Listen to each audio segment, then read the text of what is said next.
Halogen बुता के music director Dhanuraj Kumbhi. Music director Dhanuraj हाइलोजन बुता के डीजे वाला छौरा क दे तो चौरा नोट पर छोटा देखा के किल तो हाइलोजन बुता के गे छौरी हाइलोजन बुता के हाइलोजन बुता के डीजे वाला छौरा क दे तो चौरा नोट पर छोटा देखा के किल तो हाइलोजन बुता के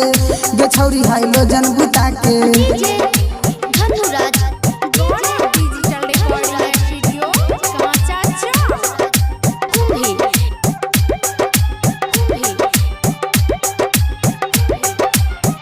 आइल बारू नाचे गोरी तू तो नेपाल से बच के रही गोरी तू तो बिहार से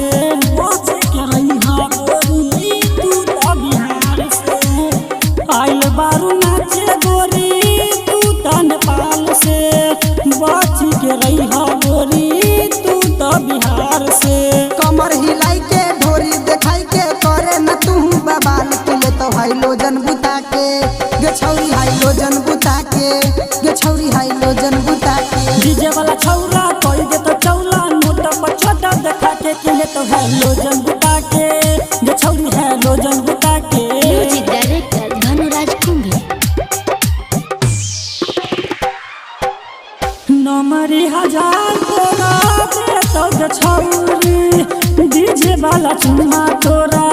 ले तो गे छौरी डीजे वाला चुम्मा तोरा